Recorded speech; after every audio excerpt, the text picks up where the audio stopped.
Say look again. They was playing the Lakers last night. They were playing without LeBron and without Luka and without Austin Reeves. Money well spent for the Laker fans. Someone had to put on a show, right? How about that? How many steps was that exactly? 12. Was that the Euro step? The Euro walk? I don't know what that was. That was a lot of Euro steps that he took there. Oh, look at him going there. Around Jake LaRavia. Nice play from Wemby. Left. More from Wemby. He can do it inside. Take him from out of bounds. He can do it outside. That's what's so Look at impressive. Wembanyama. 17 consecutive points for Wembanyama in the first quarter, and we're not done. Stephon Castle throws it up. Wemby throws it down. He's at 21 in the first quarter. We're still in the first quarter. Wembanyama's at 23. Make it 25. He's the youngest player with 25 points in the first quarter in the play-by-play era. Spurs by 17 after one.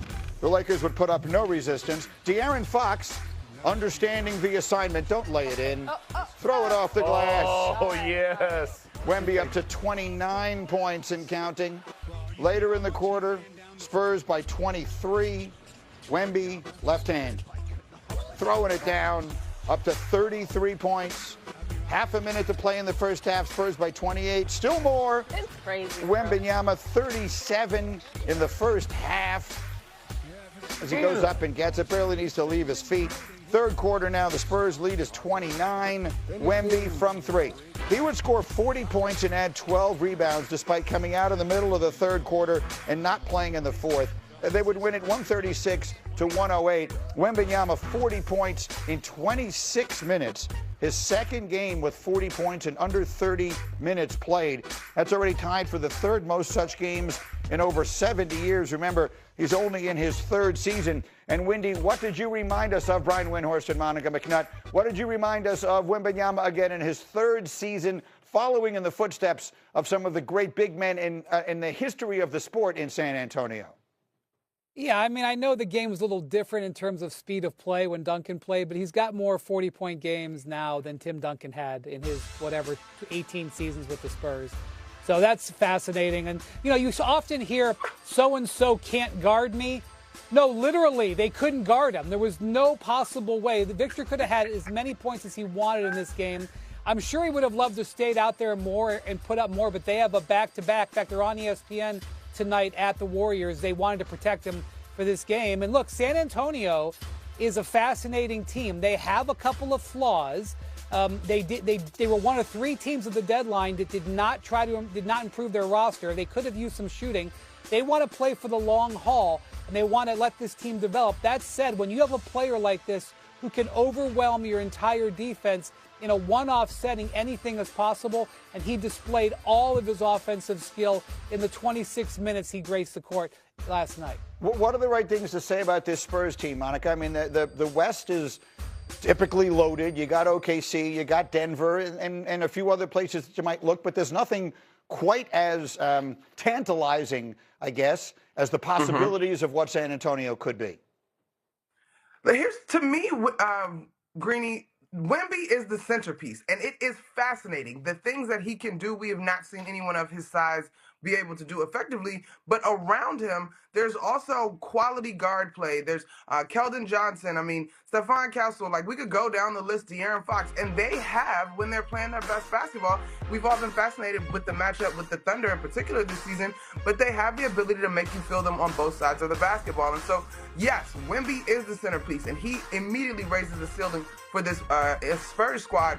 But I also really like the way that they are developing, to Wendy's point that they didn't make a big move at the deadline. Like, they are competing at a high level. They're building a culture. They hang their hat on what they can do defensively, and offensively, they come at you with so much speed and guard play. So, listen, to me, this team is coming without a doubt in the Western Conference, and that could be this year. We'll see if that means years to come or months to come. In the meantime, we've talked a lot about the teams that are flying all over the studio. Here we go. This question is for Wendy, but everyone has a guess.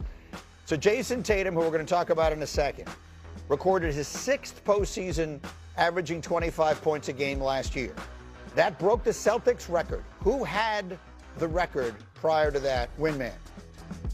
Okay, so I'm thinking John Havlicek, Larry Bird, Paul Pierce. Paul Pierce played with a whole bunch of star players, and so did Havlicek. So I'm going with Larry Bird, but I don't feel confident.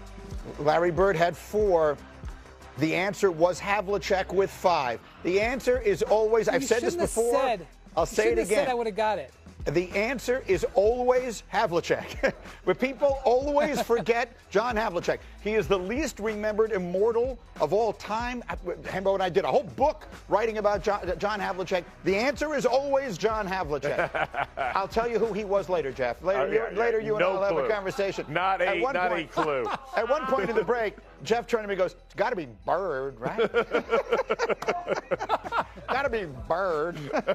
That was my guess, too. Just the way you said it. Got to be Bird. All right, where was I? I'm amusing myself. Let's talk about Jason Tatum for a moment here, shall we? Could he possibly have another 25 points per game postseason? Well, he's got to make it back first. So he participated in his first 5-on-5 scrimmage since tearing his Achilles last May. He practiced with the team's G League affiliate in Maine, and then afterwards he had this to say about his recovery. I'm feeling good. It was good to be a part of practice yesterday with the Maine G League guys. Today is 39 weeks, so it's been a long journey. And it's just like the progression of rehab. It was the next step. Doesn't mean that, I'm coming back or I'm not. It's just, we're just following the plan. So it's just another step. So again, Wendy and Monica with us this morning, and this has sort of become the injury that we're used to dissecting now, right? It used to be the ACLs, now it's the Achilles. What can you tell us about Jason Tatum's status? Because the Celtics are playing great without him. I mean, certainly compared to what the expectation may have been.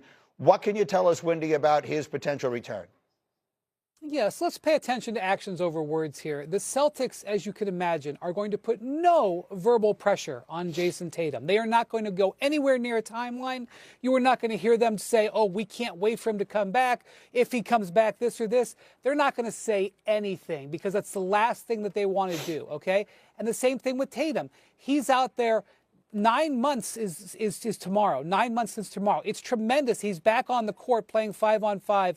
Inside 9 months, very clearly he is making progress and taking steps. But he, once again yesterday, I'm not promising I'm coming back. So what I would say is this: pay attention to those actions and those steps. The next step being entering into practice with the Celtics themselves, and then ramping those up in that way. We are only in February. He needs to be contributing by May. Okay, we're in February, so. Everybody take it easy, but obviously the steps are indicating he is going to have a good shot to return. And Monica, again, putting on the analyst hat here, we had a whole conversation earlier about how completely wide open the East is. We could see 5 or 6 teams, any of them coming out of it. Would a healthy Tatum, and we understand that there are so many hurdles he has to jump and then work his way back into playing shape and then work his way into chemistry and all the rest of that. But if that all sort of came together well, would that make the Celtics the favorites in the East in your mind? I'm not going to go favorite just yet, but you have to respect what this core has been able to achieve. They've already won a championship together. I think there's a lot, though, Greeny, to get back to a Jason Tatum that is ready to play in May, which is clearly in the postseason, and when this thing is at its height in terms of intensity and physicality, so on and so forth. But if he is prepared to go and is a contributing factor, for sure. Like, he's definitely going to be additive on both sides. I think there's equity there. Those guys will be able to fall back into chemistry as if they were riding a bike. Okay, so we've had a lot of conversations about the best teams in the NBA today, and that's what the conversation should be. But there's a whole other conversation, and Wendy, you've been very much part of it, and Bobby Marks was part of it yesterday, and we wanted to make sure that everyone in our audience understands the dynamics of it. The Utah Jazz have drawn widespread criticism for what many people see as just blatant tanking, benching stars like Lauri Markkanen and Jaren Jackson Jr. late in close games, not playing them in fourth quarters, resting them under questionable injury designations, because the Jazz have sort of a unique situation with their draft lottery position. They need to make sure they finish below a certain threshold to make sure they keep their pick. Our NBA insider Bobby Marks had this response to it all yesterday. I think what Utah is doing right now is messing around with the integrity of the NBA. The ability to sit players, starters, in the fourth quarter, to not call timeouts in the fourth quarter, Orlando won the game on Saturday because they basically rested players, and it backfired on them last night. So I think if you're the league, you're looking at it. All right, can we do some gimmicks? Can we alter protections and eliminate protections as far as picks, or can we put the hammer down? So I wanted to get our players in for the conversation as well, because I'm interested to hear from you guys. But Wendy, I want to start with you. And I want to make very clear, I think that the NBA has done as much, if not more, than any other league, any of the other major sports, to try and combat the idea of tanking. I give them all the credit in the world, the way they've changed their draft lottery system and all the rest of that. But that doesn't mean that they have solved all of the problems. So I guess I would ask you, Winman, do you think this now rises to the level of a significant problem? And if so, what would be a solution? It's not just Utah. Utah is being the most egregious of it, but there are multiple teams that are trading for players and immediately saying that they're injured and keeping them out for long periods of time. It's not just Utah using starters and then shutting them down. What Utah has done has been more egregious because they've had players who have been playing very well, and then they bench them for the fourth quarter. Their coach, as Bobby mentioned, Will Hardy, will sometimes literally just put his hands in his pockets and not call timeouts as the team gets steamrolled over. And that's where the transition has happened. Tanking historically has been done on the inactive list. The players in the games are always playing to win. And once a player is on the active list, you rarely see them, not go full out. What's happening here is that they're putting the reins on players who are active in games, and that's the next step. And something very interesting happened yesterday. It's an important game in the tanking standings. Tonight, Utah is playing Sacramento. These are two teams that are vying to get one of those top picks. And initially, when the Jazz put out their injury report yesterday, they listed Lauri Markkanen, who has barely been playing, out for rest. And then an hour or so later, they changed their injury report and said he's actually not going to rest, he's going to play. So what happened there? Did something happen behind the scenes? We'll see. Adam Silver will address the media, and I promise you will address these questions this week at All-Star Weekend. But I'm going to say, you can't put rules in that don't exist, and the Jazz are following the rules. They are activating healthy players and playing them, and they're just not playing them all out. So I don't think anything can be done in the next 10 minutes that's going to affect it. But something got the Jazz to make Lauri Markkanen active yesterday. I'm interested to find out more about that. Monica, I'm just, again, as one who has lived and breathed the game basically your entire life, and you're in the daily mix of it, what is your take on all this? Greeny, as much as the league has tried to fix the lottery system, it's still a flawed system, right? And ultimately, these teams still are getting rewarded for bad performances. I don't know. Wendy, I know you've put out your concept on the flip and making these games count late in the season, but I don't really have a solution for this one because currently I understand how organizations are trying to play for the future.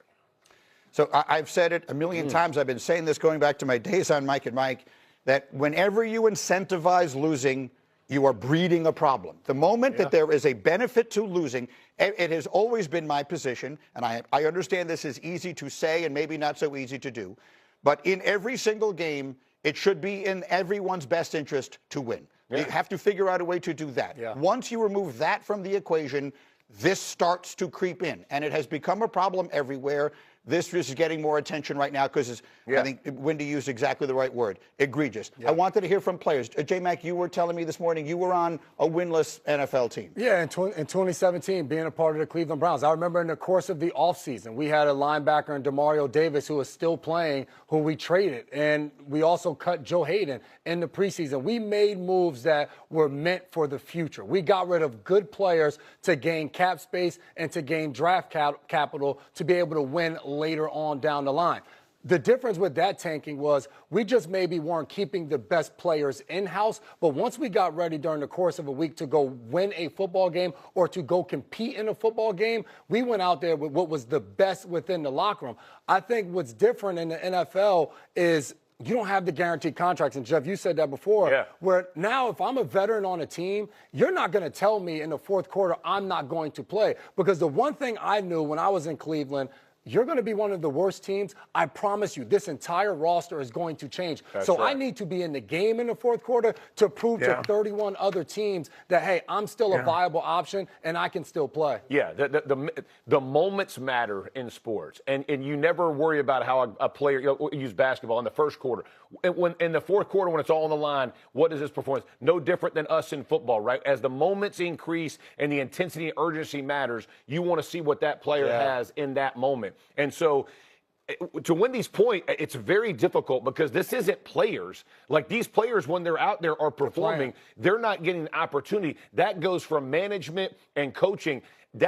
I'm just saying that is hard because coaches get fired, right? Like that's the hard part for me is like, you're intentionally not doing. So do you have a long-term, you have an agreement? Like what are all these things being said? It is very, and I'm just going to tell you, man, I don't care how people different. I understand, but losing is contagious. The same way winning is. Dude. And when people start finding comfort in losing, it becomes a problem, in my opinion. That's why you've seen teams in the NFL that have tanked, and you're saying, "Oh, why have they been bad for so long?" You are preaching what it looks like to lose week in and week out, and you get used to it. And listen, I make fun of you all the time, but the Jets just did it again this year. They trade away their best players midway through the season, and then everybody wonders why they can't win a game. They can't get an interception. They can't get because they let all their players. I mean, if you let everybody walk out the door, it's just it's hard to compete. Yeah, once you start incentivizing losing, you are inviting a problem. Wendy, I'll give you the final word. Go ahead. Yeah, I think if you just look at last year, the difference between having the 4th pick, Con Knuppel, and having the 5th pick, Ace Bailey, was a world of difference. Now, Ace Bailey may end up being a star in a few years. The Hornets are having their best season in 10 years, built around Con Knuppel. The Wizards, the Jazz, who had the 5th pick, are in a full-on tank. So you can understand the incentive there. Right there, just between 4 and 5. And this particular draft, the line is the top 4. Maybe the future will prove it differently, but all the executives believe the top 4 in this draft are potentially franchise-changing players. Wow. That's the lottery, the top 4. And those percentages have played into what we're seeing. And thus you get situations like this. That's why we wanted to bring you the conversation. Again, we'll see if anything is done about it. As you mentioned, the All-Star break is coming up. The commissioner will be asked about it, and then we'll see where it goes here.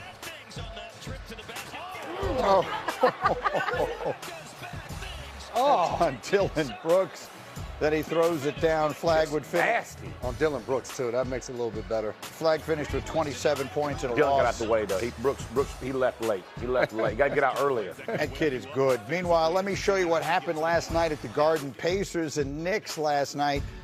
And so there's a little more Cooper Flag. Show me the Pacers and Knicks here. Let's go to the Garden. It was the game of the night. Jalen Brunson and the Knicks hosting the Pacers. Picking up a minute and a half to go in the fourth quarter. Knicks are down by 4, and here comes Jalen Brunson. Making a move, driving to the hole. Wow. Yes, plus the foul. Knicks are down by 1. 18 seconds left. Same score. Pascal Siakam. Money. He had 30. Pacers up by 3. 5 seconds left. Knicks down by 2. Inbounding under their own basket. Here we come. Landry Shamet for the win. It's no good, but watch underneath. You tell me. Aaron Nesmith jumping over the back of Karl Anthony Towns. They call it a foul, and Towns will shoot 2. Is that the right call? To the line he goes. He would make the first. This one for the tie. And it's good. 22 points. 14 rebounds. We're going to overtime, tied at 124. Minute and a half left in the OT. Pacers up by 4. Siakam, Quentin Jackson. Yes. Pacers up by 7. Halliburton loves it. 10 seconds left in the OT. Knicks down 4. Brunson. He had 40 points in this game. Another clutch 3 to bring the Knicks within 1. And so now we fast forward. We got 1 second left in overtime. Knicks down by 3. The Pacers intentionally foul Shamet to send him to the line. He makes a complete mess of it, misses the first. The second one he misses intentionally, doesn't hit the rim. And that's how it ends. Pacers win it 137-134 in a wild game that featured 39 lead changes, most in a game this year, 5th most in any game since at least the 97 98 season. And so, Monica McNutt and Brian Windhorst with us all morning long. And McNutt, you know this Knicks team well, and it's because you do the games for them on the radio. It's confounding. Just in the last week alone, they get blown out by Detroit, and then they play a very impressive game against Boston. And now they lose to a bad Indiana team. So what do we say about where these Knicks sit here going into the All-Star break? Well, overall, Greeny, if you zoom out and you look at winning 9 out of 11, I mean, I think they're in a good spot. They're obviously in Philadelphia tonight to finish out before they head into the All-Star break. The thing that has happened over this stretch, though, is that largely, outside of versus Detroit and the performance last night, this defense has taken a major step forward, and that is going to be the key. For the majority of the season, even when they were stinking up the joint to start the calendar year, this offense still has been relatively respected and inside at least that top 10 in terms of offensive rating. It's really been about them growing defensively, which they've done over this stretch. Last night, though, I will say, Indiana, you got to give them their credit. They pulled out the stops. It felt as if they had that one circled in terms of the rivalry of it all versus the New York Knicks. They played fast. They were aggressive. The Knicks defense flat out took the night off, and I was actually surprised that they were able to get it to overtime because Indiana shot the 3-ball outstanding at the Garden last night. So, Wendy, I'm going to let you pick up with something that you sort of started at the beginning of the show today about just how wide open you see the top of this Eastern Conference being. Boston, New York, Philadelphia, Cleveland, Detroit. I can make a case for all of them winning. I can make a case for all of them getting knocked out. Maybe not the first round, but certainly the second round. And I'm sure the Toronto fans are like, why aren't you including us? The East has not been this wide open in forever. Part of the reason why it's this wide open is all of these teams are strong with the ability to get stronger. If you look at Cleveland picking up James Harden, you look at Boston with potentially bringing back Jason Tatum. But all of them have flaws. And this is sometimes you see from the Knicks, they have inconsistencies in their way they're able to do execution. And, Monica is right. Their defense has absolutely improved. But, we have gotten to this All-Star break many times, and I have really felt that there is maybe 3 or 4 teams that can win the entire thing. I can make a case for 8 teams, or 3 teams in the West and 5 in the East to get to the finals. That's 8 teams. I actually think we're in this very unusual situation where we've got, a third of the league tanking and, maybe about a fourth of the league that I think could win the whole thing. So I think we're actually headed for a lot of excitement. And when you talk to scouts and head coaches and executives, they actually believe that the Knicks have the best team. I've repeatedly had people tell me that, but none of them would say they're absolutely even going to make the conference finals, much less the finals. Because it is so wide open and equal. I agree with all that, Monica. And to me, the X factor remains the Celtics, because if and when they get Jason Tatum back, and then if and when he starts to look like Jason Tatum again, and then if and when they develop the chemistry that they would need, it would seem to me no team is going to get a bigger boost than that. But that's a lot of ifs and whens. So what is your sense of what role they play in this? Greeny, I would agree with you on the assessment of the Celtics, and largely, and I'll echo what Perkins said all week, there was no expectation for them this year, right? Like, internally, yes, they have a fire that burns deeply and they want to win and compete, which is why they're in the position without Jason Tatum. But there was no real expectation or pressure on them. And so you add the fact that they are playing with house money, I would agree with you. But just like Wendy said, we could also argue that if James Harden takes the lead with the Cleveland Cavaliers, they have that opportunity. And Wendy didn't mention the Raptors, but quietly, they've been one of the better defensive units. I think they might be the best defensive unit defensively in the Eastern Conference over this run as well. So the Jason Tatum piece is definitely going to be fascinating. Will he return at the near, 29 and 9 or 8 rebounds that he was at last year? I'm not 100% sure. But can he be productive? He's not going to come back if he can't be productive. Wendy, put the punctuation for it. What's the final thought? Yeah, so Jason Tatum is probably the biggest story going in the Eastern Conference right now. He practiced with the G League team on Monday. He is obviously taking steps. That being said, he is not ready to play in the next few days. It is going to be more steps. Right. But remember, he doesn't have to be at his best in March. He needs to be contributing to them in April, May. And I think that's on the table. And what happens there could end up determining the whole Eastern Conference. Yeah, that to me is the biggest X factor. In all of it, short of that, I agree with Wendy. It's as wide open as it could possibly be. And tonight, our double last night, we had the Spurs and the Lakers. Lakers playing without LeBron, without Luka, without Reeves. Oh, that's fun. So just enjoy watching Victor Wembanyama. Everything I'm about to show you happens in the first quarter. Well, first of all, that's the Euro walk as opposed to the Euro Did he step. start it at half court right Yeah, there? but they gave it to him. Now, hold on a second. Now we got a little Wemby. Watch him working on Jake Larriott. Look, Oh! The Good left hand, too. gracious. Okay, Wemby. Yeah, but how you going to beat that up, bro? we're still in the quarter. Watch this. Watch Wemby. He can do it from inside. Oh, He can this do is it from vicious. outside. So he's got 17 consecutive points in the first quarter, and he's not done. Not done. Stefan Castle up. Oh. Wemby, 21 in the quarter. Still in the first quarter. Wembenyama's got 23 points in the paint. Oh, go to work. Working. Oh, the touch. 25 points in the quarter. Spurs by a million.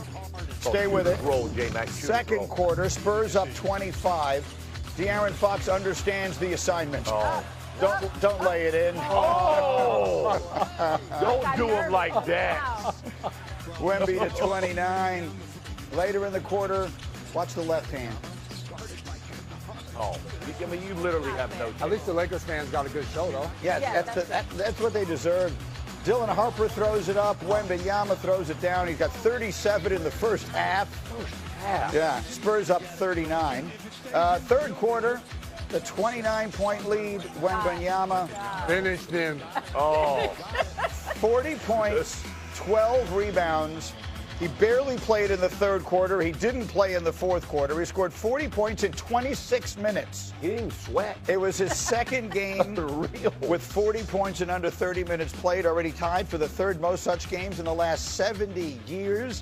And then he had this fascinating response when asked about wanting to play versus sitting in the fourth quarter. This kind of games, you got to have, the greed. I mean, every game you have to have this greed, to want more every time. Because, at all times, it doesn't matter who's on the court. There's somebody who's going to want to stop you from doing what you do out there. So you got to be greedy. All right, we got Wemby, we got Windy, we got Monica McNutt early this morning. Monica, I will make my statement in the form of a question to you. Has Wembenyama become the best show in the NBA in his third year? It feels like it for sure, Greeny. Yeah, I would go ahead and do that just because I think we are all still marveling at the combination of obviously his frame and what he's able to do. I mean, look at that highlight. As you so eloquently explained, he did it inside, outside, mid-range, like whichever way you want it, Victor Wembanyama has been able to deliver it. And what I think has made this so fascinating in terms of the enthusiasm around the Spurs is that when you look at this supporting cast, this is a team that you feel on both sides of the basketball when they're playing their best. Wendy, what are the right things to say right this minute about both Wembanyama and this team he plays for in the West? Well, first off, he has more 40-point games now than Tim Duncan did. Did you hear what I just said? He's got more 40-point games than Tim Duncan. Okay, that's right. Number one. Number two, I don't think he was too impressed with the Jake LaRavia, Maxi Kleba, Luke Kennard defensive system that J.J. Redick put out there on him last night. He kind of decided that if you're going to put that out there on me, I'm going to do these things to you. And he is at the level where he can do that. Now, the Lakers were so sort of out of place that they just basically started running zone. And he started making threes. I have a saying, I developed it sort of last year, and I'm sticking with it, is we don't put ceilings on Victor Wembanyama, which is if you say to me, can Victor Wembanyama do X? My answer almost always is going to be yes, because I'm not going to put a ceiling on him. So the Spurs team has some flaws. Last night's game was punted by the Lakers. They were missing all 5 starters. Don't pay attention to that so much. The Spurs team has some flaws, but guess what? There's a bunch of teams in the league that are very good and have flaws. This is relatively wide open. Many years we would get to the All-Star break and I would say, guys, let's be honest. There's only 3.5 teams that can win the whole thing. I think there's 5 teams that can win the East. And while I've got Oklahoma City winning the West, there's 3 or 4 teams that could win the West if the right things happen, and the Spurs are one of them. We're going to get to the East a little later in the hour, Wendy, and we'll run those down. But very quickly, Monica, would you right now pencil in San Antonio as the biggest threat to Oklahoma City in the Western Conference? You know, Greeny, this conversation popped up about a month ago, and you waver on it. I'm not ready to give it to the Spurs just yet because I'm not going to disregard the Denver Nuggets in terms of Nikola Jokic and their collective experience. But this is an argument that is absolutely rational in terms of what the Spurs have already done to the Oklahoma City Thunder and how unique Wemby is. All right, both of you stay close again. We're going to the East a little bit later, but we go to the East in the NFL.